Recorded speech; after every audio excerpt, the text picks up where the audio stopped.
And just while they come on up, I thought I'd give you guys a stat. So we have been running a survey on supplier diversity, and we've had 73 organisations respond to it.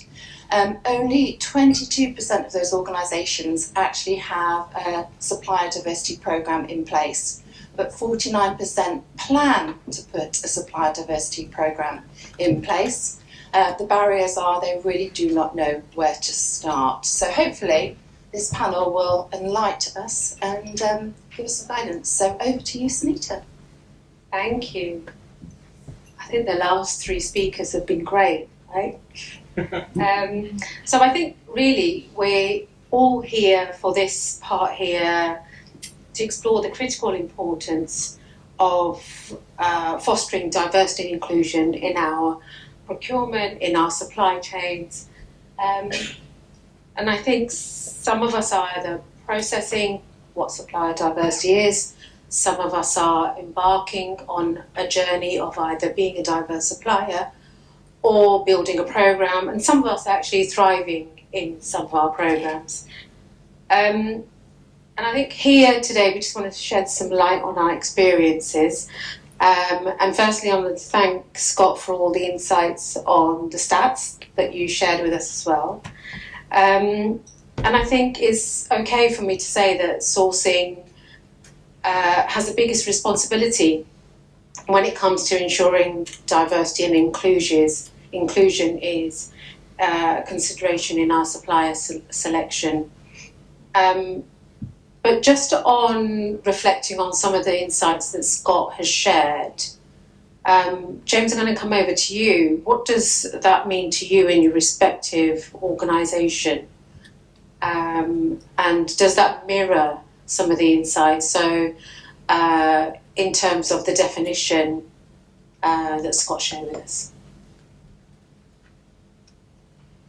I think, as I alluded to with my comment around the spend target, the balance has to be struck here in terms of being able to come up with a system and a way of working which is straightforward and simple so that people can latch onto it, and it's powerful as a force for being able to drive change, and there's a lot of change that needs to be driven, but at the same time as making sure that you have the right checks and balances to be able to make sure that you're behaving in the right way and you're achieving the right impact that you want to be able to achieve. And I think, interestingly, actually, the legal sector is probably a really nice example. So we didn't really touch on this, and it's probably not specifically answering the areas that you mentioned, Scott, but organisations like DLA Piper have signed up to organisation for the Law Society called the MDS, which creates a scoring system and a way of being able to assess how businesses in the legal sector are performing in terms of the management of DEI in their workplace. And so that enables, for example, us at CBRE to be able to access that and understand how those legal firms are performing in terms of their D&I initiatives overall, and the leadership that they're showing, and the opportunities for promotion they're giving for different groups. And so I think the most powerful way of being able to do it is a combination of getting the areas that Scott mentioned up at the top right in terms of supplier diversity initiatives, but also making sure that there are other areas that allow you to get a more rounded view. And that's probably a nice example of a sector which is showing some really nice leadership of being able to help you as a procurement person assess the landscape and understand how you may have a more focused supply diversity initiative which is driving change for these particular underrepresented groups, but also there are opportunities to make sure that there's a more balanced or more rounded set of measures that are in place to be able to drive a big organisation that has its own things that they need to achieve to step up. So I guess there's probably two things to this. In terms of the definition that Scott mentioned related to the government definition, we don't align with that. We don't include small businesses Our definition is very much based on the US definition of a diverse-owned business. So it looks at ethnic minorities, gender, disability. In the US, it includes veterans, and LGBT is generally global, with some pockets where we don't measure it. So because I understand your point, there's a lot of suppliers that could be included in that diverse supply definition. When it comes to measuring suppliers more broadly on DEI, we do focus a number of our questions and assessment questions on a broader DEI focus, and supply diversity ownership is one of those questions. So we are trying to understand the diversity within a supplier that we work with, how they're supporting people, some of the benefits they're providing, some of the compliance and regulatory things that they are abiding by. But generally we don't align with the government definition. And then in terms of the spend, hopefully my speech kind of reinforced I'm very much aligned with Scott's view on this. We have a top line number, but we only hit that top line number if we meet the metrics below. So it's no secret within the industry. There are a lot of organisations in the US who have hit that $1 billion by spending with one, maybe two companies, and they manage to get into that BDR every single year. My director, when he started the programme, was always adamant that our programme was not going to be like one of those programmes. So we have targets to prevent that and to ensure that we don't fall down that path, because if you are going to hit a goal, it's quite an easy thing to do, right? Put all this through one huge diverse-owned business. So we have goals below where we only want 50% as a max to be with one diverse-owned business, and that sounds quite a lot, but it does mean that we are diversifying our spend, and we're very conscious of that. And we also measure growth, supplier growth year on year, and look at how our bottom spend suppliers, we can grow them over the course of a year. I think that's quite important, isn't it? Because where it's embedded, where it's mandatory, where it's legislative, there's different controls in place, which then lends itself to the definition and what your respective organisations follow. So Scott, I'm going to come to you, because you mentioned that you've recently been to the States, so you must recognise the differences to the approach to supplier diversity. And as we know, in the UK, it's not yet mandatory, legislative, regulatory. So, but what do you think can be done here? I think kind of tying the points together, from what I spoke about, from what James spoke about, and what Crystal spoke about, I'm going to use the word maturity levels.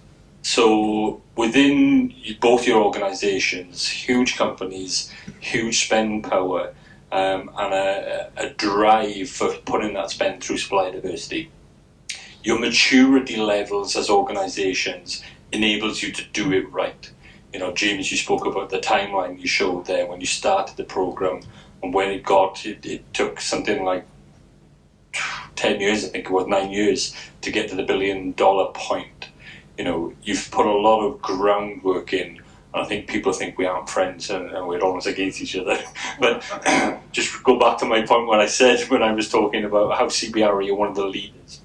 Meta exactly the same. You've got the maturity level to have that target and that spend. The US maturity level is a lot higher than us as a country here in the UK. So, I'm a big believer, if I put my consultancy hat on, I'm a big believer in not reinventing the wheel. There's things we can learn from the US and take away the good points. We don't have to make the same mistakes that they've made in the past to get your supply diversity program, the landscape as a whole, as a country, the government, they should be on top of that, really, that definition.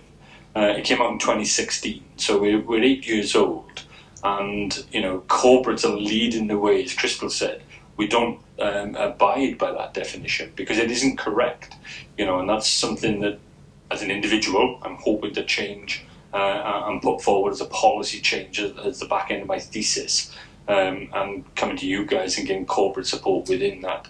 And I mentioned the publication as well, which is always nice. So, we can all work together and support that and drive that change, especially through the council and so forth. But we can't stand in isolation and just try and go it alone. And those targets then of, to some corporates that have the right spend level to be able to say, hey, we want to go for the $1 billion round table, it's prestigious, isn't it? It puts you on the table with the big corporates, and people will go away from that, as Crystal alluded to. There are companies that go and put that through 2-3 different providers. Whilst they fit a category, you're not getting the benefit. So it's having that balance that Crystal mentioned and James has spoke about in terms of what you can do that's impactful for the size of your organisation. And then if you're big enough and mature enough, then you can go for the impact of volume with dollars, pounds, euros behind that then and driving that forward. And that's, absolutely the sweet spot that CBRE and Meta are in now. They're touching large quantities of organisations and huge amounts of spend at the same time because of that maturity level. Thank you. I'm just going to ask a couple of more questions and I'm going to open to the floor, so get thinking on the questions you might want to ask. So I was going to ask about your respective strategies with your organisations, but we've learned from that already. So I'm going to go to technology and data and how they support your supply diversity strategies, your programmes. Can you share some nuggets on that? I can go first. So our programme is underpinned by technology. As a technology company, everything that we do is very tech forward. So we've developed all of our own internal tools to be able to manage this data. But how we've relied on it really to get to that $1 billion. So we have things where a little bit like a Google search, a MetaMate can go onto our platform, can search by keyword and find a high-ranking, diverse-owned company, and we put those, we highlight those diverse-owned companies by tagging them. We have ratings for our companies so that MetaMates can see, what work that they've done, who they've done it for, how good they were on price, how good they were on quality, and they can go directly into that and request a quote or a proposal or have a conversation with them through our tools. When it comes through to our kind of RFP bidding, we have tools as well, and at each step of the way we're asking, did you include a diverse supplier? Did you think about a diverse supplier? Here are some diverse suppliers that we would recommend for your category to consider. We're not selecting on the basis of diversity, but we are making sure that we are highlighting those suppliers who are fit for purpose for the services that our teams are looking for. And then in terms of data, that's really been one of the crucial points in driving our programme forward. Everybody in the company has access to live data all the time on our supply diversity programme. We have leadership boards across the business, so each business unit is essentially ranked against each other. They all have not so much as a hard and fast goal, but we encourage each business unit either to spend 1% of their budget with a diverse supplier or to try and spend an additional 1%. So there are some soft goals that we have in place with each business unit, and then we rank them in the business. Yeah, lots of stuff that Crystal said applicable for us as well. And one other thing that has been super successful for us in CBRE in the UK has been one of our L&D products called Stickbook, where we have got a platform that allows people to create 5-minute or 3-minute little video shorts, be able to download a huge amount of information about what a particular business strategy was or is, and then certain activities that we're doing. And then that is part of our sticker collection that we can all download, and then that goes into a little league table that we got, so we gamify that across the business. There's certain teams that will be in the lead at any given point, and then that might be a topic around D&I or supply diversity or scope 3 emissions or whatever it may be. And so that's a really nice way of trying to use tech to engage the workforce and help educate on some of these issues. Brilliant, thank you. Did you have to add anything? No. Okay, so I recognise many faces here from the GSA event last year, and the GSA and the Council for Supply Diversity and Inclusion have been working together and collaborating with the advocacy agencies that Scott mentioned earlier. And the point of that is to really work towards a much better approach towards supply diversity and ensure that there is equality across the whole piece. Does collaboration play a part in your respective strategies, and how? You're on my hymn sheet now. Whenever we go to the meetings, I'm always banging on about collaboration. I think the last event, June, he got quite heated talking about collaboration. I'm a big believer in being stronger together. And when more people get together as a voice, the analogy I used, the song's easy to be heard. So when everybody's singing the same thing. So the more people can collaborate, the more power we have, whether that be kind of corporates that don't have supply diversity power programs, they can look at that collaboration that's going on and the successes that are coming from that. For government policy changes, for example, the definition, it's long overdue, an overhaul and changing that. Scott Johnson knocking on, MPs' doors is not really going to gain any traction. So, a national advocacy group in Veteran Owned UK who's going along with MSD UK, Out Britain, Disability in Social Enterprise UK, and knocking on doors with corporates behind us because they're not allowed to lobby, but supporting that voice and that change requirement makes it much more powerful. So that collaboration really underpins everything we do. And we've all got to get behind each other and support each other and work on that for the betterment of diversity as a whole. This isn't about Scott or Veteran Owned UK or Meta or CBRE. It's about diversity, and pushing that forward through collaboration is the only way to do it. Collaboration in your perspective.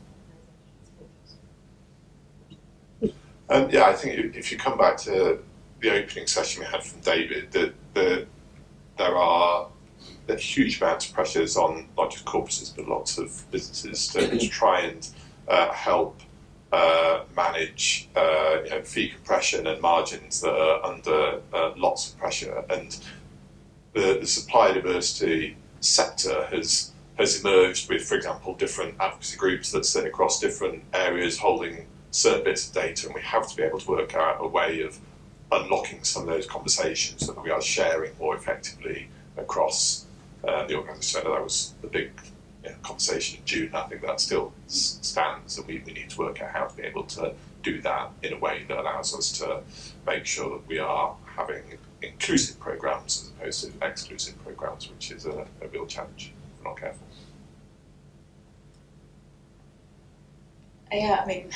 I guess Scott and James are both talking about how important it is. I think that's the same in any walk of life. In terms of how Meta is doing it, we are actively engaged in the Council of Supply Diversity UK. We are supporting advocacy bodies to expand. So specifically in ethnic minority certification doesn't exist in Europe, and we've been supporting the European Supplier Diversity Project to expand alongside other corporates, and then supporting the advocacy bodies coming together and trying to drive things forward, talking about all things that I have no idea about, like APPGs and learning about that whole world. So it's an interesting space as well. So I think we've shared quite a wealth of experience and expertise in this area. So I'm going to open up the floor, Kerry, to some questions. Oh, lots of questions, right. I'm going to go this way around to these through the others. Thank you. It's very interesting. I have a question around the RFP process, and curious to hear maybe if there has been any changes, because if we go back to the opportunity point, to what extent a lot of these diverse suppliers don't have the track record, might fall, for example, from your example, or are not business fit for something because they don't fit the RFP. So I would love to hear if you've seen any changes as part of some kind of supplier diversity program within the RFP process in itself to accommodate for those things. Yeah, it's been learning as we go, and clearly the example I showed at the start was an example which the process kind of failed, and you probably look at it in hindsight and say that that supplier was not quite at the right level, probably should have been part of the process on balance maybe, but you're keen to try and grow the opportunity and make sure people have the opportunity to go through the process. So you're constantly juggling that quandary and trying to work out what the right thing to do is. What I think we're much better at now is understanding and finding the opportunities that aren't going to RFP and being able to have one-to-one conversations in a more agile environment that allows those opportunities to grow more organically, and make sure that effectively the lot size of those opportunities is better matched with those suppliers than it had been historically. When you're starting the programme, there's a huge desire and energy to try and make progress, and maybe that's the flip side of having that spend target I mentioned earlier on. But that's the type of thing that we kind of learn as we go on, I think. Yeah, so I guess to echo James's point about balance, there are ways that you can make your RFP processes a lot simpler, and I'd say right sizing to the opportunity, the complexity of what you're buying, all those things are things to be taken into consideration, but ultimately it comes down to, can that supplier deliver that service? And if they can't, then they shouldn't be in the RFP process, and they do need to be project ready. Does that mean that there are a lot of diverse owned businesses who aren't project ready? Yes, but it's the same with any business. There are lots of businesses who aren't corporate ready to work with us, and that's where I see the roles of the advocacy bodies, and that might be different to how the advocacy bodies see their roles, but I do think that's where they should be helping diverse owned businesses to upskill and get ready to be able to participate. I am also a big believer that this is where government spending should be stepping in. The way that governments spend their money is so different to the way corporates do. If you look at the way councils are spending their money on a smaller council by council basis, then that is an ideal way for a diverse owned business to get into spending with a big organisation and start to grow. And that's why I'm so hopeful that government bodies start to really embrace supplier diversity, because that's the way that diversifiers can grow, and that's the way that CBRE and Meta and all the other big corporates can benefit once those suppliers get to the necessary scale. But yeah, I guess my point of view would be suppliers need to be ready to work with us. We don't have the resources to handhold or train suppliers to be ready, and companies need to be putting their best foot forward. I'm always happy to give an opportunity if a company looks to be that they are almost there and perhaps they need to go through a process to really understand what it's like. And we've had examples of that where we've had a supplier go through our process, they weren't right for us, and then they've learned off of the back of that, and then they've gone to win business elsewhere, and then they're ready to come back in a year or two's time, and there are always those ones. So it depends. But my other kind of position on this is that we don't have a metric that says every RFP has to have a diverse supplier, because I don't want it to be a tick box. I don't want the same diverse supplier to get every single RFP and not win it. And I don't want every single RFP to go to the same diverse supplier because everybody knows they're going to win it. That's not supplier diversity. So we do ensure that only we have a target of 50%.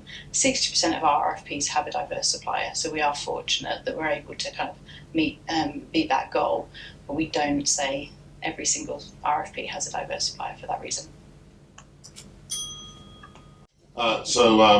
22 questions now down to one. So just quickly on that, actually, if you read up, there's a report out last week about the Supreme Court. They talked about PwC and how they walked back on their commitment to spend 40% with minority-owned businesses. So there's some case studies out there.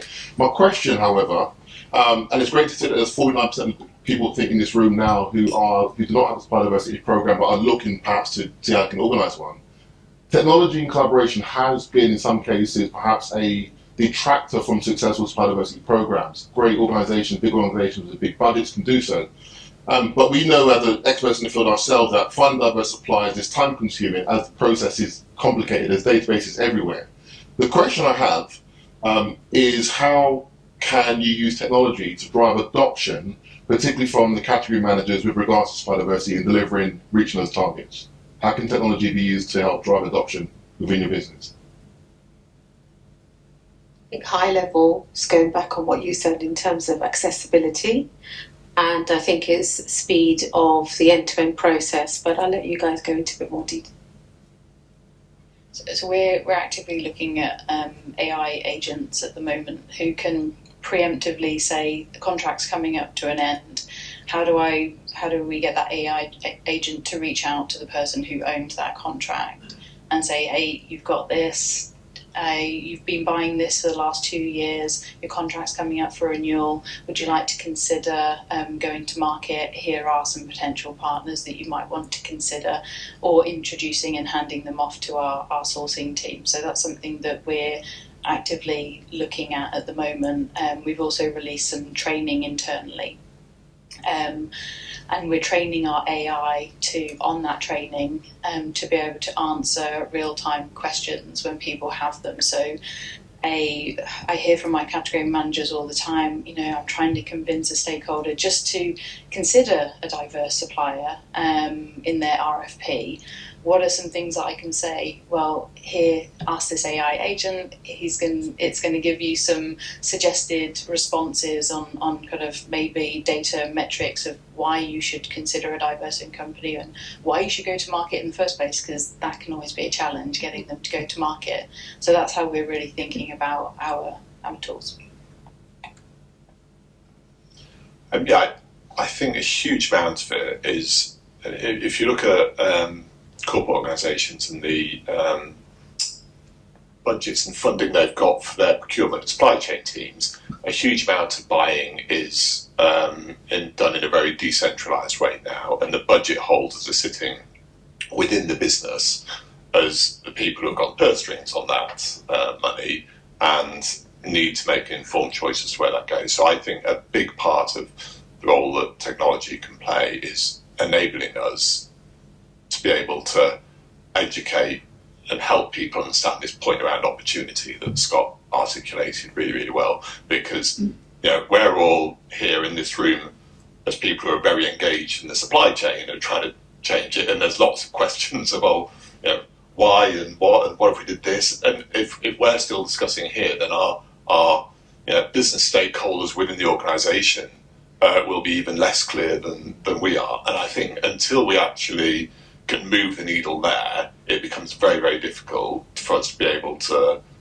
make the change that I think is necessarily needed. So I think, to me, that's a big part of, that's a big opportunity that technology has got that we've not really accessed yet.